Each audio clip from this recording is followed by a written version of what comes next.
They are the ones who are going to Hey, speaking of America, we just have an American who just joined us, Tom Snell. Hey, Tom. Can you hear me? Hey, How good you morning. doing? Good morning.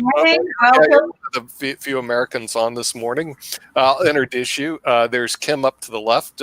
She's from Raleigh. And Kit is in New Delhi. Of course, you know me because we're golfing buddies, except you retired from golfing. And then Rakesh is in Hong Kong. And Rana is in Malaysia. And I won't put you on the spot to show me where Malaysia is on the map or what the capital is. But I could show you that. I lived in Indonesia while I was in high school. Okay. Whack. Okay. Tom's. Thank you, Tom. Buddy, you never told me you lived in Indonesia when you were in high school. Tom, what's going on there? Now you discover on this show is just now you just elevated yourself. What happened? How'd you get to Indonesia? Well, I didn't take myself there. My parents were Southern Baptist missionaries, so they had gone to do mission work. I'd grown up in South Korea, and then they transferred to Indonesia. So we moved to Bandung, and I went to school in Jakarta and lived on the island of Java, and we spent our summer vacations in Bali. So that's not on my bucket list, but my wife still wants to go. Okay, yeah, and Tom is also a lawyer, so he's got this Juris Doctorate degree, and we know Rana is finishing up his PhD in Malaysia. I told him JDs and PhDs, they don't get along. I mean, at least in the world of academia, you go in different directions. But Tom, you're also with a company, a benefits company, right? Is that correct? Is that what you do? No. One Digital Health and Benefits. I am a benefit consultant and work with employers on trying to help them maximize the effectiveness of their benefits, to lower cost, to help their employees become more healthy. So we work strictly with employers. Okay, and the thing is, does your benefits group, do you just work in the United States or do you work worldwide with your benefits? Yeah, we're a national benefit consulting firm, but we are limited just to the United States. I don't know if that'll change.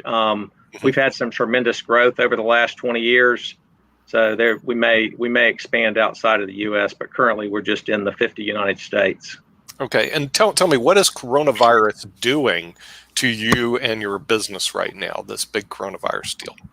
It's putting a lot of pressure on our business right now to educate employers. I don't know that there's people can always call their accountant. Their accountant turns a clock on every time they answer the phone. So you get billed for hours. They could call their attorney and probably experience the same thing.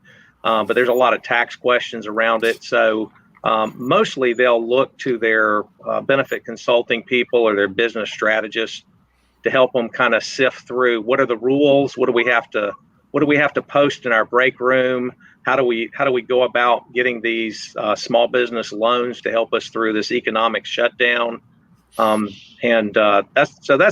really over the last 8 weeks.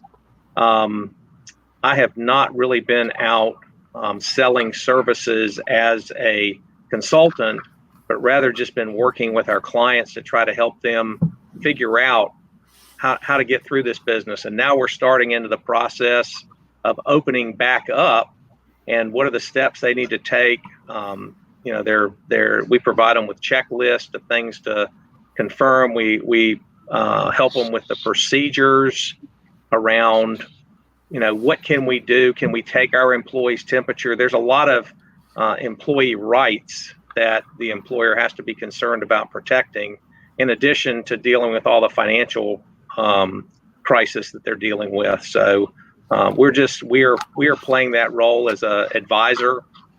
We do have staff attorneys that we can go to, and we've got a great analytics team that builds models around how to figure out how this is going to impact us financially. What are the steps we need to take to get our business back open?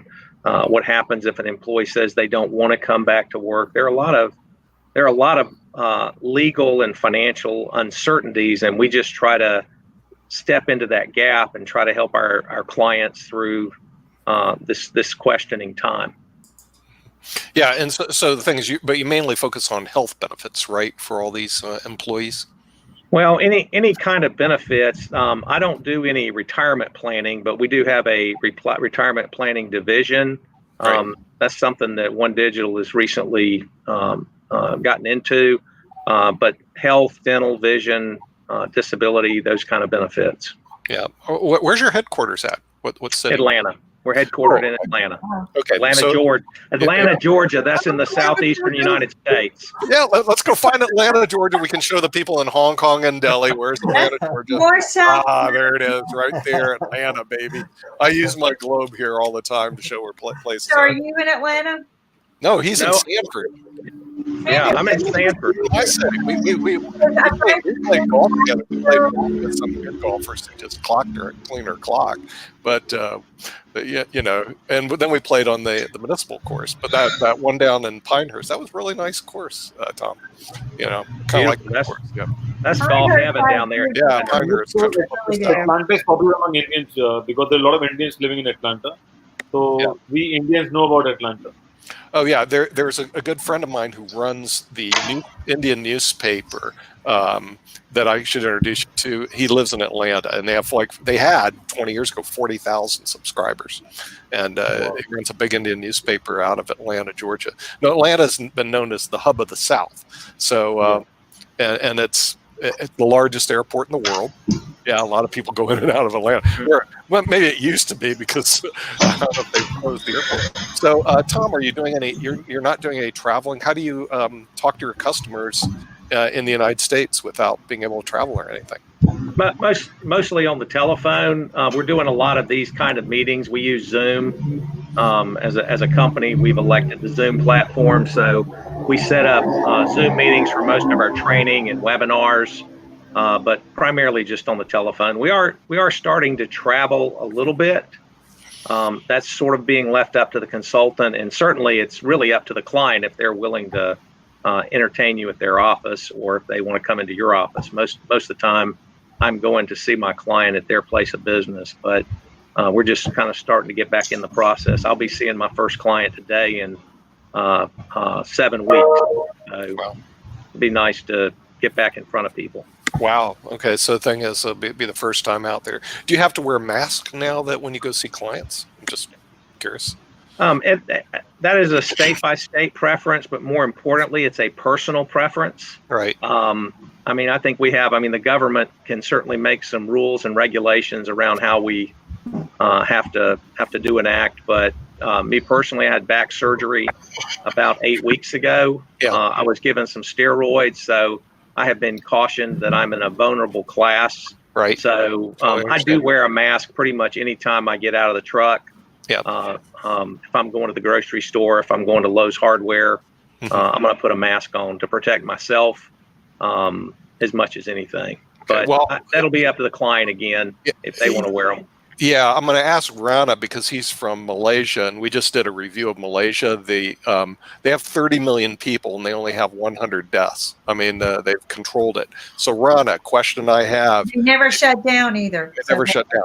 If you want to go see a client or want to see somebody, are you required to wear a mask in Malaysia when you see people? Yes, definitely. Why not? Like example, we wearing mask and we even wearing gloves. And what the necessary things according to SOP. Even now is CMCO. So, like example, we are not under fully like MCO, but we have to follow SOP according to government. Like we have to discuss based on the distance, 1 meter distance, and as much as protective we are, we can use PPE. Even we do even actually here mask everybody wear. Let's say you go any of the shopping mall for doing shoppings. There is a long queue and people wearing masks. They use sanitizers. Everything very disciplined here. According to my experience, I don't know. I do not visit in that situation whole Malaysia. But example, I live in Subang. So for my job and everything, I go. So everyone here disciplined. And I think I told you here people self-discipline. Actually, if we are not the same discipline, I think government cannot do everything. People has to take responsibility. Yeah. People have to think that we have to protect our business, we have to protect ourselves, and we have to control everything. So that's the thing, I'm sure. Yeah. That's Hong Kong too. If you ask Rakesh, Hong Kong. Rakesh, how's Hong Kong? If you go see people, do you have to wear a mask? Everyone wears a mask. Everyone. Okay. All right. Nobody's forcing them. None of these countries economics are up. I mean, and can you put on the screen the death rates? I mean, you have all the statistics again from Hong Kong to the United States. This is something very interesting that we've been following, Tom, for many weeks here on our show. The first time. Yeah. If Ankit is in New Delhi and they're all in lockdown, so they have to protect their 1.3 billion people, and he's got 1.3 billion followers. So, Ankit, if you can show us what that chart, okay, of the U.S., et cetera, because you can share your screen. It'll be up in just a minute, I would imagine. Oh, here it comes. Here it comes. Okay, watch this, Tom. This is very interesting. Look at the United States of America, where we live. We have 80,000 deaths, or a death rate of around per population around 244 people per million. That's the United States. We're the world's. But not just that. Look at the infectious rate. The infectious rate goes up by 2,700 a day. Obviously. Now let's see if we can go find Malaysia, where they all wear masks. Let's go take a look. Scroll down, and Hong Kong, if you can find Malaysia. It's right past Bangladesh. Before Malaysia, we have Bangladesh. Bangladesh. Okay, there's Indonesia. Keep going down. Let's see if we can find Malaysia and Hong Kong. It's past. Here it is, right there. Stop. See Malaysia. Yes. Australia. Yes. Now notice that population is 30 million people. Total deaths 109. Now keep going further down on Malaysia. Death per million 169. Very, very few. Now let's find Hong Kong. If we can find Hong Kong. Hong Kong's 4 people for the whole time. I don't know what it is. 4 Let's deaths. keep going. Let's keep going. Hong Kong's a big city like New York. There it is. Okay, stop right there. 7 million people. How many total deaths? 4. Okay, 0.05, Tom. Okay, come on. So what happened? All they did was they did early disciplines of wearing masks, washing hands a lot, and social distancing. They practiced, 2 people at a table at a restaurant. They took away their social liberties. Big damn deal. Population of 7 million. 4 deaths. Okay, and what they do is they all wear masks and they all listen to and they all follow rules. All right. So your leaders, can I ask you something, guys, in your other countries? Do your leaders wear masks? Yeah. Really? Yeah. Okay. Yes. All of them. Well, as they say down south, we got a little bit of a problem here. Well, I know our leader, he gets tested every day, even though he's been passed or overrated. He gets tested every day. I mean, the thing is, Tom, how can you say, I mean, you didn't say this, so I'm not going to say that you said, but how can one look at this and say, well, we did okay. We're the most expensive healthcare system in the world, and what happened? How can we say we've done a good job? How can we say we did a good job? I'm getting embarrassed by these guys in Hong Kong and Malaysia, and we're the United States of America. Aren't we supposed to have the world's largest economy? Aren't we supposed to have the most expensive healthcare system in the world? Aren't we supposed to be the leaders of the world? And look at this. This is embarrassing, isn't it? I'm getting embarrassed by my 2 friends in I could play devil's advocate a little bit. I'll start by saying it doesn't have to be. We always want to be number 1 in the world. Yeah, go on. What's the deal? We always want to be number 1 in the world, right? So we are. Mission accomplished. I keep telling them this is not the race we want to win. We've got this little chart that looks like a horse race. And I live in a county of about. And can't pull up the horse race. Yeah, I live in a county where we have 60,000 people, and we've had 1 death. We learned this is the greeting that they greet. What do you call this greeting, Ankit? Namaste. Right. Okay. Nobody in America greets people like this, do they, Tom? I do in my yoga class. Oh, in your yoga class. Okay. So you go around the world. You're different, man. You even lived in Indonesia. That is a big difference in our country. Right. Like historically in Indonesia and South Korea, we didn't touch people. Right. or people don't touch each other for the most part. Families maybe, but when you greet somebody, you don't stick your hand out. You certainly don't hug them. Yeah.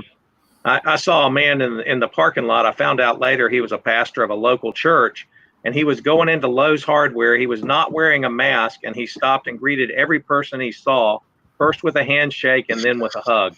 Right. If he's the typhoid Mary in his community, he has just transferred that virus to probably 100 people through their extended family. So I just think part of our culture is very open. We travel a lot, from one part of the country to the next, and we're a little bit more touchy feely. In my home, we wear masks. We don't shake hands, and we take our shoes off at the back door. So if we walk in something outside, we don't bring it into the home. No, it doesn't matter. My son has started that practice up in New York. Yeah. He got trapped up there when he was in the process of moving. And so he went ahead and locked down. He was waiting for his place to come open, and he managed to get in that day. But all his stuff is still here. But he's practicing the same things, outer clothing and mask and everything when he goes out. And when he comes back in, all of it goes off in a special room where they get sanitized. So the mask and everything, the outer clothing, washes real well when they come in. It's a new practice. It really is. Yeah, I mean, it's so new for us. I mean, even this is the greeting. Ankit was teaching me that out of India, and I was going, is this the proper way to greet people? And probably it is, because when you extend your handshake, you're transmitting diseases. Yes, Ankit. But Nick, I'll tell you, whenever we greet to any of our elders, respected people, maybe our teachers as well, we used to touch the feet. Oh, really? With this hand. Yeah. Really? It's not So we touch your feet. So you are my mentor, so I will touch your feet, and then I will say, okay, good morning, good evening, whatever I want to say, basically. And then that person will say, okay, bless you. Yeah. Okay. All right. So that's a part of it, basically. Yeah. See, ours is always handshakes, and then people are trying to do elbows, and it's kind of an awkward situation. This seems to be pretty easy, and people don't like to do this in the U.S. I mean, there's a bad connotation because it's like almost, hey, I'm worshiping the other person or whatever the heck it is. But then Ankit has a perfect solution. Ankit, show them what is perfect solution. You have it a little. Okay, this works for Americans, Tom, as you would well know. Show them, Ankit. There we go. Okay. Oh, yeah. there we go. The old Benjamin. The Benjamin. Okay, so we do tend to follow. We've been training Nick to do Namaste. We put the dollar up and then. Yeah, right. Namaste. Okay, now I understand. He was like, no, I don't get this. But we have a little. Because we work with people from all over the world. We've been so fortunate and blessed. Doctors have joined us from India, from the world's leading doctors. I get them. How did you meet this doctor? We know, but we have this sign that we want to globally connect, to unite as one. This is our hug and the way we share love, right? And then, many blessings for a brighter future. I got to learn from Namaste. And that's our Namaste. Hello. So we try to just join each other. And it's really nice because even the doctors who dial in now or beam in, as Nick calls it, we beam in and out. They beam in to share with us what's going on in their country and some of the new things that they've discovered. They all know the sign. And it's really, really nice that we're uniting and sharing information, which I think is going to be very, very, very important for our future, to be able to globally share information like this. I was able to shut down. I'm kind of like you. I'm real careful because of different immunity situations. I was able to shut down 2 weeks before the U.S. did. And I think that saved me. I really do. And you're where? Where are you? I'm in Raleigh, North Carolina. Okay. I'm a patient at Duke. Yep. And I received monthly treatments there, but I had to miss a month. But they managed to work us in this month, and the whole process. Nobody's in waiting rooms anymore. They come out and greet you at the car.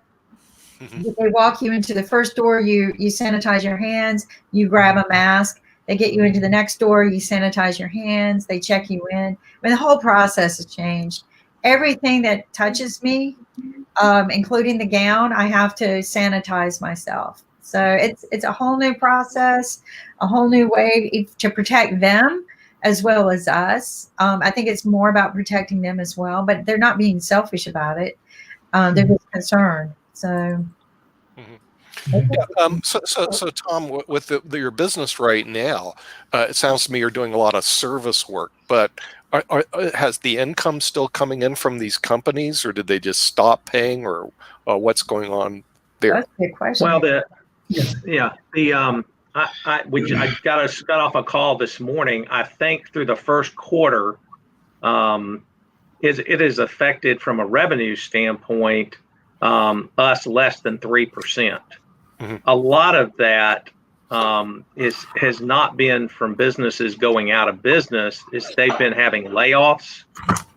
The insurance companies have been real good about trying to be flexible during this time to allow employers more time to pay their premium. They're saying that if you don't terminate the employee, if you just furlough the employee, even though they're not working 30 hours a week, which is normally a requirement to be on a group health insurance plan, then you can keep the employees on your group health plan, even though they're not working at all, as long as you furloughed them. If they're terminated, then the employee has the opportunity to claim unemployment and to continue their insurance at their own expense. And the federal government has provided an extra $600 a week to help replace employees' income and to help cover the cost of insurance. So we're not being affected financially right now. It has made it difficult to get out and talking to people about selling business, new accounts, because there's so much on their plate right now to want to talk about moving their insurance consulting, and that's not usually very well received. Yeah, because they're busy doing a lot of other. They're putting out fires everywhere. We notice in the retirement space I work in, they extended pension contributions till the end of the year. Okay, so they don't have to make it by September 15th. And our clients that plan to make it by September 15th are worried about cash.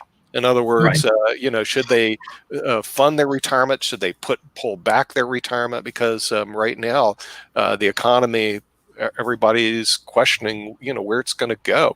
So where do you see the economy going in the next couple quarters? This is Economics Monday, so we're supposed to make predictions. You won't be held accountable. You're not held accountable. You're not held accountable for it. So this is coffee shop talk. Nick and I, we used to interview a lot of the millionaires and billionaires of the world for financial literacy and inspiring it. And I told Nick, our best conversations are afterwards, like at coffee when we're sitting around the table. Can we not just bring the cameras over there? Because people talk more freely when they're all talking. This is just where we're sitting around and we're just talking about what ifs, right? Right. Yeah. So if I had to hypothesize, I would say that our economy is going to take a very big hit. We have a tremendous amount of people that are unemployed. If we can't get the economy back up and running pretty quickly, a lot of the people that have been furloughed will become unemployed. We will, in addition, start having some banking. I feel like we will have some banking issues now. Our federal folks, the Treasury, they've all stepped up and said we're gonna do everything we can to help. But if people can't pay their mortgages, the mortgage servicing companies are gonna take a big hit. If the airlines cannot get any passengers to fly, all these planes they've bought, and I know many of the planes they bought, Nick, they've leased back, or they've sold to leasing companies, and the leasing companies then lease them to the airlines for their flights. But if the airlines don't have any flights to make, they're going to end up reneging on some of those leases. And then the leasing companies will have all these airplanes that they'll probably end up selling for pennies on the dollar just to stay afloat. I mean, I think there's going to be some big parts of our economy that are going to take a hit. Yeah. So your prognosis sounds very good between now and the end of the year. What is it, Rakesh? Yeah, Rakesh. New Zealand has moved down to lockdown level 2, which is just quite close to lifting the lockdown now. Wow. Okay, but well, that's a good place where we could sell the airlines to. Maybe sell them to Air New Zealand or sell them to Malaysia. Air, Yeah. in other words, a lot of the airplanes here are sitting on the ground. You know, I mean, Well, but the thing that is interesting to me is a lot of the places that took this very serious, imposed and enforced their policies. In other words, with penalties, right? If like Australia, if you're caught without your mask or if you're caught out